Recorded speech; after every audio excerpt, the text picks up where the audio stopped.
Ooh, that's the good stuff.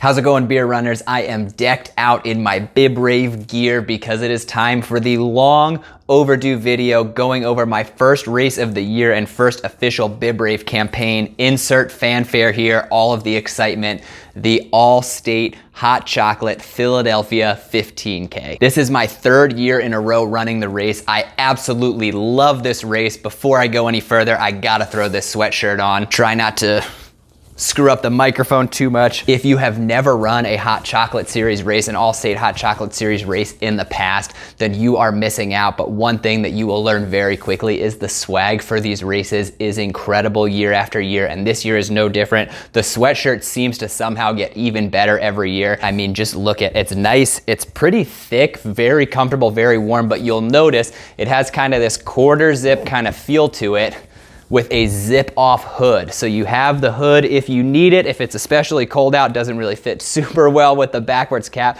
but you have the hood if you need it, but you can always zipper that up and just wear it with the collar, which is probably how I will be rocking it most often. I know I had mentioned this race in my goal video for 2021 as one of the races I'd be taking on this year, but hadn't really talked about my specific goals or plan for the race itself, but that is what I wanted to go over quickly in the video today, as well as showing off some of the incredible swag, as I mentioned, that you get with the Hot Chocolate Race Series races. This year in particular, I mentioned, is my third year running the All-State Hot Chocolate Race. So I'm part of the Legacy program, which you're inducted in once you've completed 3 years in a row. So that comes with some bonus swag, which I'll show as well.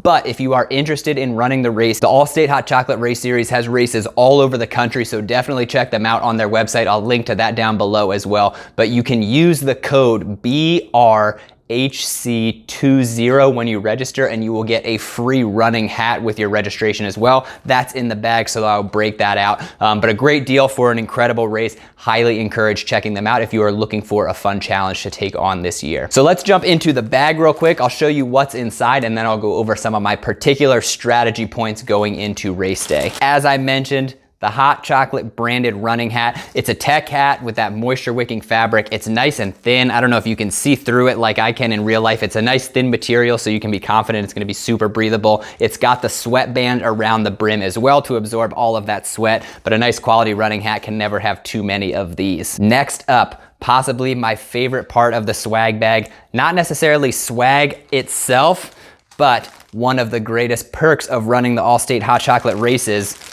the goodies. I got 2 packs of goodies this year, so that includes hot chocolate to reward yourself with either before the race or after the race. I usually do go with the hot chocolate, choose to go with the hot chocolate after the race. You've got Noon, one of the sponsors of the race, to help fuel you on course, and then of course some of the traditional hot chocolate as well, which if you'd like, if you want to be adventurous, you can melt down and use as fondue just like you normally would on race day. But this hot chocolate in particular is some of the greatest that I've ever tasted. So I try to ration it actually throughout the year so I can hold on to it and enjoy it whenever I am really, really in the mood for some delicious hot chocolate. Also, one of the race's sponsors, you've got a honey stinger waffle, another one of my favorite fuel sources. If you want to be super adventurous, as I mentioned, melt down some of that chocolate to make some chocolate dipping fondue, dip the waffle in that. That is a delicious treat once you cross that finish line. And then the last piece of standard gear for all-state hot chocolate race finishers, you've got the medal. So this year's medal, the 15K and 5K are combined, and it actually opens up. Whoop! I was hoping not to drop it, but I did, so excuse me for 1 second. We're just gonna pretend that that never happened. You have this lovely medal. You pop that thing open. There's another piece of chocolate hidden inside.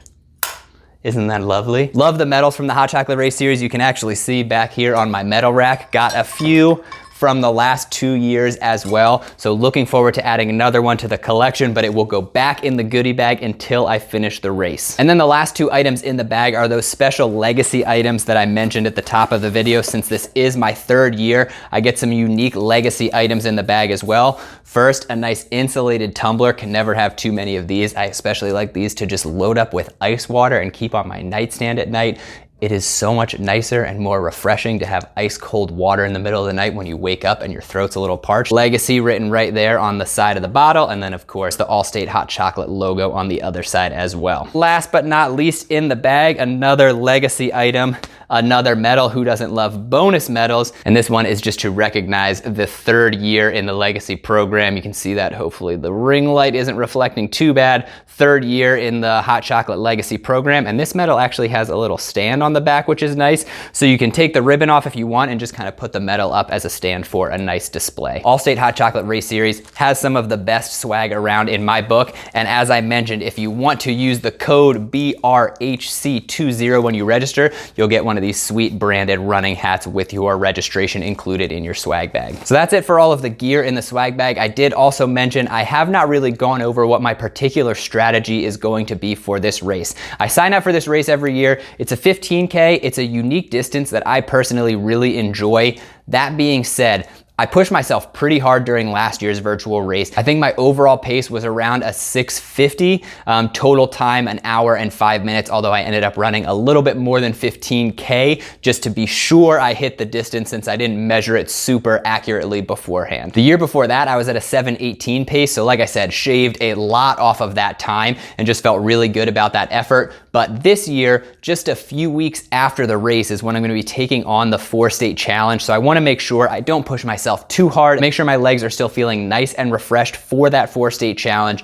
But at the same time, one of my other main goals for this year is to tackle a huge PR in the half marathon. And by huge, I mean my current PR right now is 1:38, a little over 1:38. If I can hold a 6:50 pace for the whole half marathon, I would finish at 1:30, which would be a massive PR. If I could break 1:30, that's kind of the A goal I have in the back of my mind. Not sure how possible that is, especially with some of the injuries and things that have been going on, but that's something that I would love to tackle if possible. And I think the 15K distance is a perfect trial run to kind of practice the pacing, practice the strategy, see how I feel during this race, so I have a better idea of what's possible during that half marathon effort. I'll probably be keeping that 1:30 goal in the back of my head. I won't probably be shooting to maintain that pace for the 15K, but practicing a pacing strategy. What pace do I want to start the race in? If I want a negative split, which is usually what I go for, how much do I want to speed up during the race,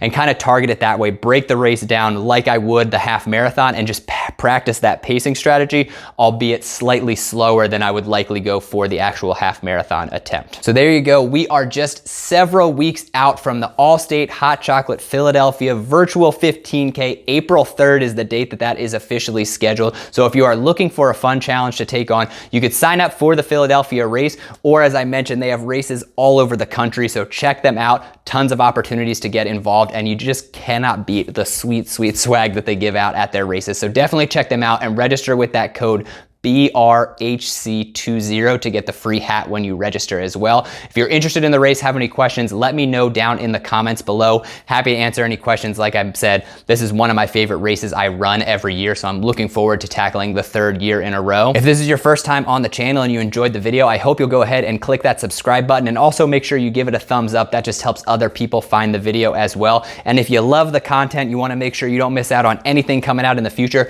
click the bell. That just makes sure you get a notification anytime I post a new video in the future. But thanks for tuning in. I am looking forward to crushing the last few weeks of training, getting ready for this race, putting together my strategy, going over my pacing plan for the race, and just looking forward to another incredible All-State Hot Chocolate Philadelphia 15K. I hope to see you there. Enjoy your training, enjoy your weekend, and I'll see you next time. Cheers.